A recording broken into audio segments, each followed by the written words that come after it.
We are live back here on Brand's World. With me in studio is my good pal Michael Reiner and his brother Mitchell making his debut on the show. Fellas, how are we? Fantastic. It was a wonderful week of wrestling and we're ready to get to it. Definitely. Ready to go.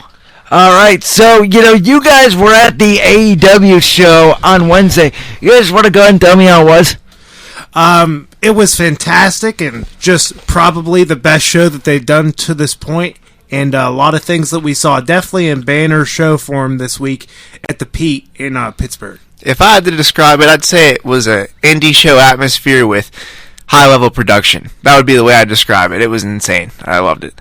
How different is it from a typical, WWE show? Well, I could let Mitchell get into it a little bit. But as far as the interaction goes, very, very important at the end of the show, after one of the dark matches that you'll see on AEW Dark. They gave away some of the chairs, some of the tables, and they had a good time after the show. Some of the elite, it was Cody, the Young Bucks, Kenny Omega, basically everybody who's a part of the brass in the company came out and thanked us, and it was a wonderful show. Interesting. Definitely a more personal feel. When you go to a WWE show, there's not very many one-to-one interactions. Right. You don't feel like you're getting that true interaction. But, I mean, when Jericho came out and LAX as well, and then when Cody and the Nightmare family kind of decided to come up the steps, Michael and I were right there. I actually got to touch a couple of them. So, literally, they were right there, and we were in the thick of the action. Yeah, and it'll be on my column, and also it'll be on Twitter. We got the whole video of the opening of the fight, and it was definitely the best segment. And really, in pro wrestling, a promo like that is what sets up a match down the line. Cody and Jericho at Full Gear, what you want to do with a promo like that is you want to put it towards what's going to go at the pay-per-view. Show some physicality, that Wild West type of mentality, and go back and watch that segment. And it was tremendous. What a tremendous segment. The crowd was unbelievable. And just being in that spot where it was shot was unbelievable. I've never been anywhere like it. I'll be honest, that's the only segment I got to see from both AEW and NXT this week besides Finn Balor's turn. I actually was doing a lot of homework this week, so I was unable to watch either show, unfortunately. But, yeah, I mean, what a time it is, guys, right, for professional wrestling, for sure. I mean, I feel like that we are now going to enter the golden age of wrestling here as we hit the 2020s. Oh, I think so, too. I think it's definitely got to go back to back in the Attitude Era 20 years ago. I think it definitely has that feel. Not because of the violent action that's happening. I think that's a real sub-point. But I think the overarching theme here between both shows is strength in numbers. When you have factions involved in both shows, you have the Undisputed Era and you have the Imperium and NXT, and you have the Elite and you have the Inner Circle involved with AEW. I think that provides different story arcs, and I believe people were able to follow the show differently because of that, I should say. And I think that that's definitely the reason for it. I think factions are one of the best parts about wrestling, and I mentioned it in an article a couple weeks ago when this Wednesday Night War finally got started. What do you think, Mitchell? What do you think it is? To be honest, I feel it's competition breeds great television. And Sure, yeah, I agree 100. And WWE hasn't had competition in quite some time now, easily over 10 years. So they tend to get complacent. They don't have to necessarily put out a 100% effort the greatest product every single week. Right, due to the fact that it's not necessary. They're going to get the viewers anyway. But now that there's not necessarily a rival product because they can't compete on a financial standpoint just yet, but at least the fact that there's an alternative kind of makes WWE step up their game. Example, the Finn Balor heel turn. Yes. That would have never happened otherwise. I don't know if it would have never happened. I don't think it would have happened this soon. Yeah, exactly. They definitely pushed it forward. What I'm interested to hear from you, Brandon, is what were your thoughts on the entire heel turn, and where do you see it going from here? So I loved it because I think in NXT you have a bunch of faces, right? I didn't think you necessarily had that bad ass heel.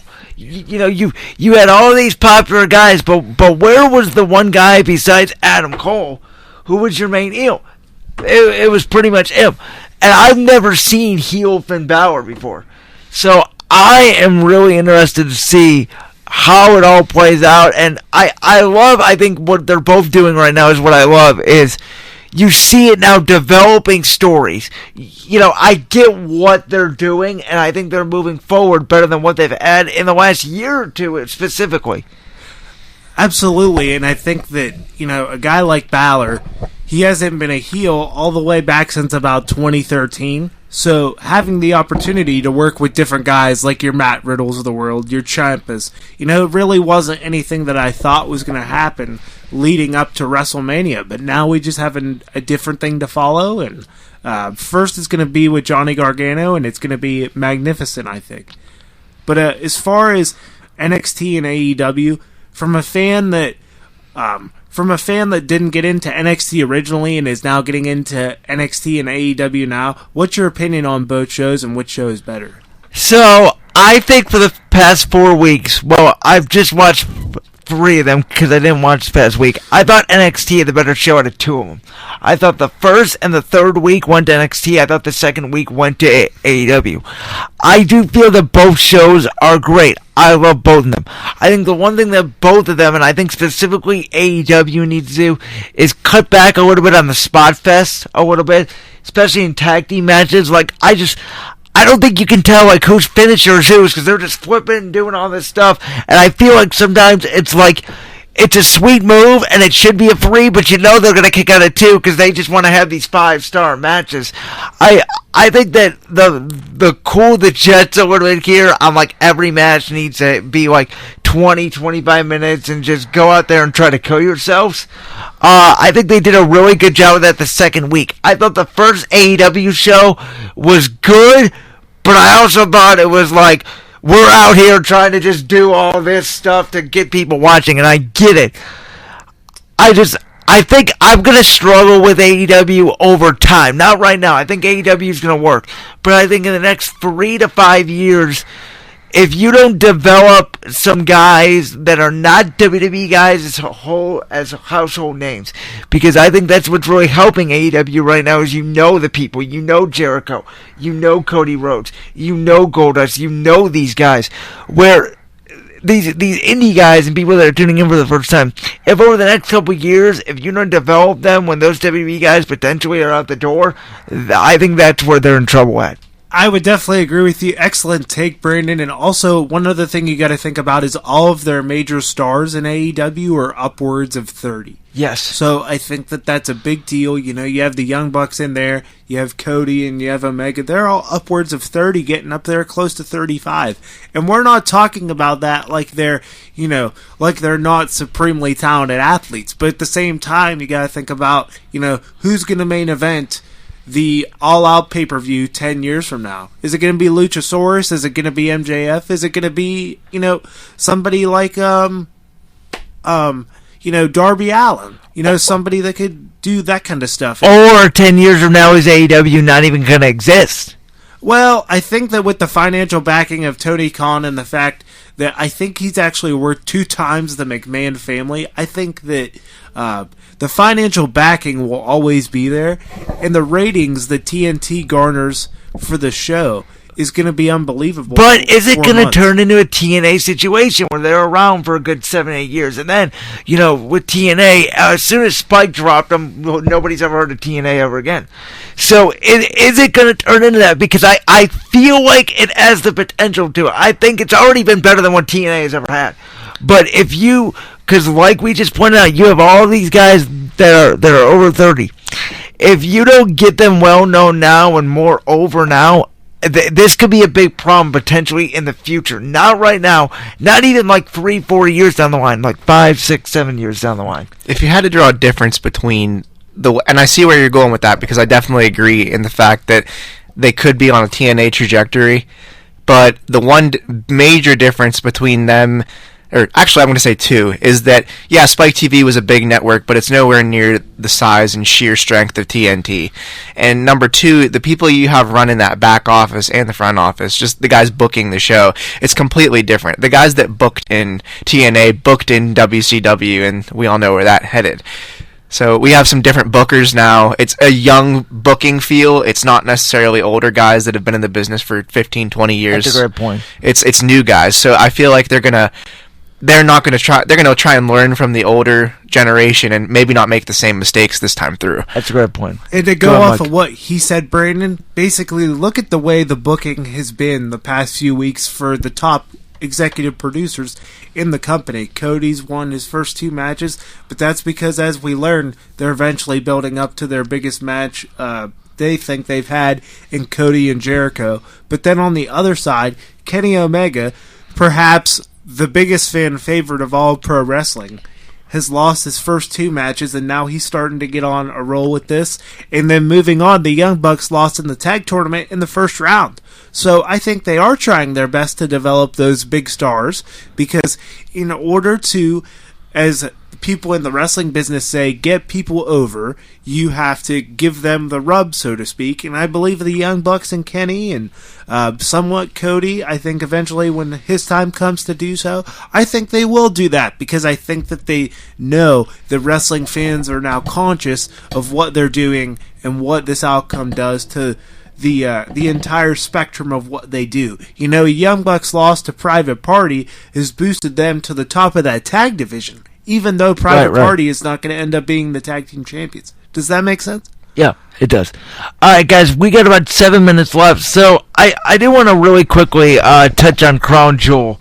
Everybody's favorite place where it is, Saudi Arabia, coming up on Halloween. You know, I gotta admit, I wish they would just call these the house shows and not televise them. I mean, there's no real feel, because I feel like it has nothing to do with like what they're doing on television. Like I think that this Flair Hogan thing, like, it's cool. Whoa, I'm Hulk Hogan. Like, it's cool. It's nostalgia, but it has nothing to do with what's on television. I'd have to say that it's pretty obvious that it's a cash grab. For them, it's not necessarily something that is going to advance the story or play into what is going into television each week. They're definitely heading over there and bringing all those big name guys for a payday. That's strictly the reason, and it's obvious. I mean, it's not that the shows are bad. It's just they have no meaning. Like, well, I'll still watch them. I think this show is actually not going to be as bad as people think, because I think Lesnar and Cain Velasquez, we have already hit on this a little bit, but there's no, like, real urgency. Well, and it's time for us to truly define what bad actually means in a show. You know, is it a bad thing that they get paid all this money, a 10-year contract worth more than they could imagine, more than the revenue from WrestleManias, and that these people in Saudi Arabia get to watch a show that they haven't gotten to watch? They've gotten to see stars that they've never seen before. You know, your Hogans and your Flairs. Those are people that they've never seen just because of the lack of agreement. So I think but I mean, as far as, like, is this show going to be good? Is this show going to be bad? I think it goes back to what you said. I think that, you know, we need to have expectations that these shows are meant to be in the huge arena, and that, you know, it really is a glorified house show, but there are going to be amazing matches. I think that this Mansoor-Cesaro match is going to be wonderful. I think it's going to be the best match on the card, and I think that there's no other way you could book this. Cain Velasquez, ladies and gentlemen, you could write it down right now. He's going to be the WWE champion after this show, and it'll create a moment. Sometimes it's not about, you know, the flow of a show. Sometimes it's not about all the matches on one card. Sometimes it's about that one moment that you go back and you remember, hey, I remember watching on the WWE Network when Cain Velasquez beat Brock Lesnar in a WWE ring. And if you were there in that audience, you remember, I remember when Cain Velasquez took it to Brock Lesnar, and I believe that's what's going to happen. It's the right thing to do, because Cain Velasquez has had experience. He's had a couple matches in the Indies in Mexico. He's trained in the Performance Center for a few months. He's going to be ready, and I think that is going to be quite a moment. All right, fellas, really quickly, because we got about 4 minutes left. I want to touch this so quickly on the Raw and SmackDown rosters. When I look at it, I think Raw has a lot of young talent, and I think SmackDown has most of the stars. But I can see where they're going with both shows. I think Rollins is your top. As much people don't like Rollins as the love-hate relationship, Rollins is your guy, and you're building around Rollins, and you're trying to work these mid-carders like Ricochet, Drew McIntyre, Buddy Murphy, these guys who, have been in the mid-card a little bit, trying to work them up. I get it. With SmackDown, you got your Reigns, your Strowman, your Corbin, your main guys. So I actually like the rosters because I get what they're doing with them. I mean, I like the rosters as well. I mean, you have a lot of compelling angles that you could go with on the SmackDown side. On the Raw side, though, it's kind of like a work in progress. I mean, I don't want to sound like too much of a critic, but I actually like the commentary teams on both sides. A good slogan by good old JR Jim Ross is that the wrestlers provide the music itself, but the commentators provide the lyrics. Yes. I think it's a work in progress because you have a lot of Raw guys who are new to being in that spotlight, like your Ricochets, like you said, but also the commentary team, Vic Joseph and Jerry Lawler. It's just they need to work together, and hopefully I think they'll be able to deliver. The tough thing is, right now, though, we're not going to be able to get a gauge on it because Monday Night Football is going on. Yes. So maybe around WrestleMania season, we'll truly get a gauge of the way that things are looking on Monday Night Raw. But hopefully, let's see Seth Rollins back up what he's been saying about WWE being the best product in the world. Believe me, it is. WWE is the best product in the world in the wrestling business, but I want to see the top guy, Seth Rollins, really take it as a challenge and deliver it week after week as the top good guy, as the top champion. All the public comments he's been making, I just want to see him deliver because that's what as a professional athlete, we expect our athletes to do. And even though he's an entertainer, I want to see him deliver because I know he's a good wrestler and I know he's a good guy at heart. But has Seth ever had a bad match? Has Seth ever had a bad match? I think we talked about it a couple weeks ago, what that bad match was. Was it a bad match, though? Really, if you take away the ending, it was not a bad match. Well, I mean, I think it was a bad match because, once again, it didn't make sense. And the crowd ruined it, so I don't think... think about all the great matches in the history of the business. Your Austin Rock, your Hogan Andre... and those are WrestleMania type level matches. Even if you wanted to go to like Bret Hart, Mr. Perfect from King of the Ring 93, were any of those matches that were heavily booed by the audience? No. Mike, before you start, you got a minute, so.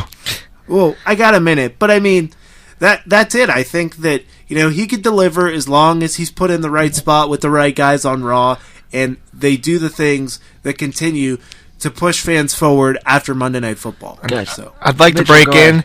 It's a pretty simple point. It's obvious what they're trying to do. They just signed a TV deal with Fox. They're trying to get their big names over there to produce ratings over there. It'll be interesting to see how this dynamic works out, though, because SmackDown's always been the B show. Raw's always been the A show. I think it's changed now. I think SmackDown's the A show. And I'll tell you, last night, I enjoyed SmackDown a lot. SmackDown has not been bad at all. I have actually enjoyed, maybe it's just me, because I love the fact that SmackDown's back on Fridays. It feels like a nostalgia childhood type thing. Yes. But I don't know. It's something to get me motivated to come in here because I'm on a high after watching SmackDown. I think it's been really good so far. Definitely. I'd have to agree. Go on, Mike, real quick. It has been really good. I remember in the summertime, we talked about Bayley turning heel, and that's my favorite part of it, man. That's my favorite part of it. I wrote an article about it. It was one of my first articles for Brandon in the summer for BlackSquirrelRadio.com. If you want to go back at it, it was the one where after Bayley won Money in the Bank, I talked about the fact that she would have to go heel and what that would look like. And man, oh man, it feels good to watch that happen on television. All right, guys, we got to wrap it up here. Good luck today at the Kent State game. It's supposed to be a downpour. Kent, Miami, do you have a prediction real quick? I'm going to go Kent State by a field goal, and I'm going to go in a low-scoring game, a little bit less flash-fast in recent weeks that it's been. I'm going to go, how about we go, 13-10 8-9. I think this is going to be a low-scoring game with the weather conditions. And I think the Flashes are going to keep it on the ground with Isaiah McCoy, Will Matthews, and hopefully they recover after the rough day against OU and the Bobcats. But I think they could take the next step forward and break the tie up, and hopefully stay in first place against OU in Miami. So. Okay, so we will talk